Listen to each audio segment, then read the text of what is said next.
चालबाज मासी रंजू बहन की बहू सृष्टि बहुत संस्कारी थी। दोनों सास बहू बड़े प्यार से रहती और मिलजुल कर घर का काम करती थी। पर ये बात कईयों को तो अच्छी लगती लेकिन कई लोगों को तो जलन का कारण बन गई थी। एक दिन सृष्टि से मिलने उसकी सहेली घर आती है। अरे सृष्टि, तू तो बड़ी अच्छी लग रही है। यहाँ तो घर का सारा काम करते करते हालत ही खराब हो जाती है। अपने ऊपर ध्यान देने का वक्त ही नहीं मिलता। तू तो बड़ी किस्मत वाली है। सृष्टि इस बात से हमेशा खुश रहती थी कि उसे एक अच्छा ससुराल मिला है। लेकिन एक दिन रंजू बहन की दूर की मौसी उसके साथ रहने आती है। अरे तू क्यों सारा दिन घर का काम करती है? बहू को बोला कर घर का काम किया करे। अरे है तो वो भी बेटी की तरह ही ना, और मिलजुल कर काम जल्दी हो जाता है। तू तो बड़ी सीधी है। देख कैसे मटक मटक के सारे घर में घूमती है तेरी बहू। मेरी बहू होती तो इस वक्त मेरा पैर दबाती। क्या ये तेरे पैर दबाती है? पैर तो कभी नहीं दबाए इसने मेरे। ये सुनकर रंजना मौसी समझ जाती है कि उसने अपना काम कर दिया। अब जल्दी सास बहू में जंग होगी। मौसी मुस्कुराती हुई वहां से निकल जाती है। एक दिन रंजना मौसी सृष्टि से कहती है, तुम्हारे कान के झुमके तो बड़े सुंदर लग रहे हैं। जरूर तुम्हारी सास ने दिए होंगे। नहीं नहीं मौसी, मेरी माँ ने दिए हैं। अच्छा, फिर तेरी सास मुझे क्यों कह रही थी कि ये झुमके उसने तुम्हें दिए हैं? उसे झूठ नहीं बोलना चाहिए था। वैसे तुम्हारी सास ये भी कह रही थी कि तुम्हें खाना बनाना नहीं आता, तभी उस बेचारी को सारा दिन तुम्हारे साथ काम करने के लिए किचन में लगना पड़ता है। ऐसी तो कोई बात नहीं है। मुझे खाना बनाना नहीं आता। अरे मैंने तो खुद उन्हें खाना बनाना सिखाया है मौसी। रंजना मौसी वहां से चली जाती हैं।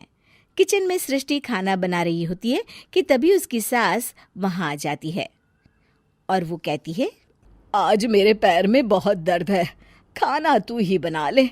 और वैसे भी मैंने सुना है कि मुझे खाना बनाना तो तूने सिखाया है। हाँ माँ जी, सुना तो आपने सही है। वैसे मैंने भी बहुत कुछ सुना है, लेकिन क्या बोलूं। दोनों सास बहू को झगड़ते देख बाहर खड़ी रंजना मौसी मुस्कुराने लगती है। बड़ी आई थी प्यार से रहने वाली। इन्हें कोई बताए सास कभी माँ नहीं बन सकती और ना ही कभी बहू बेटी। शाम को रंजना मौसी सृष्टि को बुलाती है। अरे सृष्टि बेटा, जरा एक कप चाय तो दे दे। मौसी, चाय आप माँ जी से ही ले लीजिए, मैं किचन में पैर भी नहीं रखूंगी। वैसे भी मुझे कहाँ आता है चाय बनाना। तभी वहां रंजू आ जाती है। वो सृष्टि की बात सुन लेती है। हाँ हाँ बहू रानी, तुझे तो कुछ नहीं आता। रंजना, तो तू एक काम कर, तू ही चाय बना ले। और हाँ, सृष्टि को भी चाय दे देना। इसे क्या लगता है ये चाय नहीं बनाएगी तो क्या हम चाय नहीं पिएंगे? अरे हम पिएंगे भी और पिलाएंगे भी। रंजना मौसी थक कर उठती है। ठीक है रे रंजू दीदी, आप जैसा बोले। रंजना चाय बनाकर लाती है और सोफे पर बैठी सृष्टि और रंजू को चाय देती है।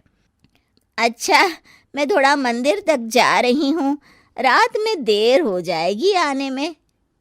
रंजना देर रात घर आती है तो सृष्टि को आवाज लगाती है।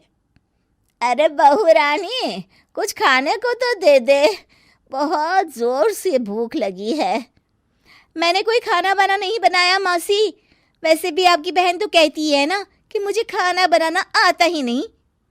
हे भगवान, अब यह फिर से ना शुरू हो जाए। तभी वहां रंजू आ जाती है। रंजू, आज खाना तुम ही बना लो, और हाँ, थोड़ा खाना सृष्टि को भी दे देना ताकि इसे भी पता चले कि हमारे यहाँ खाने का स्वाद क्या होता है। रंजना बेचारी किचन में जाकर पूरे घर का खाना बनाती है। जब वो खाना बनाकर बाहर निकलती है तो सास बहू टेबल पर बैठकर उसका इंतजार कर रही होती हैं। लाओ लाओ रंजू, जल्दी खाना लाओ, बहुत जोर की भूख लगी है। सास बहू खाना खाकर अपने अपने कमरे में चली जाती है। अगले दिन सुबह रंजू रंजना के कमरे में जाती है। अरे रंजू, अभी तक सो रही हो? जरा नाश्ता तो बना दो। तुम्हें तो पता है ना कि बहू आजकल किचन में पाँव भी नहीं रखती। पता नहीं किसने उसके कान भरे हैं। चलो अब उठो और नाश्ता बनाओ। और हाँ, सृष्टि को भी दे देना खाने के लिए। अरे उसे भी तो पता चले कि हमारे घर का नाश्ता कैसा होता है। मैं नीचे जा रही हूँ, जरा जल्दी वक्त पर आ जाना। हाँ। रंजना नीचे उतरती है और उसके हाथ में सूटकेस होता है। अरे रंजू, कहाँ जा रही हो? नाश्ता नहीं बनाओगी? अरे मौसी, बहुत जोर की भूख लगी है, नाश्ता अभी तक नहीं बना। अरे मैं कुछ नहीं बनाऊंगी, मैं तो घर जा रही हूँ। तुम सास बहू के चक्कर में मेरी तो कमर ही टूट गई। अरे अरे मौसी, कहाँ जा रही हो? तुम चली जाओगी तो हम सास बहू को खाना कौन खिलाएगा? रंजना मौसी भागते हुए कहती है। अरे मेरे बस की नहीं है, मुझे माफ करो। मैंने तो गलती कर दी तुम दोनों के बीच में झगड़ा लगाकर। रंजना मौसी के जाने के बाद रंजू सृष्टि से कहती है। बढ़िया आई थी हमारे बीच लड़ाई लगवाने वाली। अरे कौन कहता है कि सास माँ और बहू बेटी नहीं बन सकती? सही कह रही हैं माँ। अगर ऐसे भड़काने वाले लोगों से दूर रहा जाए तो हर सास माँ और हर बहू बेटी बन सकती है।